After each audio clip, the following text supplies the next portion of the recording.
Pagtripan to siya, no? Sisi.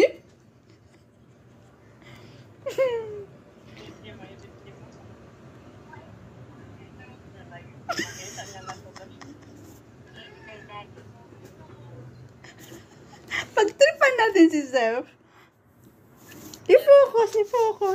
I-focus natin ang camera sa mukha ni Zeph. Kung gaano siya, how they deliver his speech. The way, with action, you know?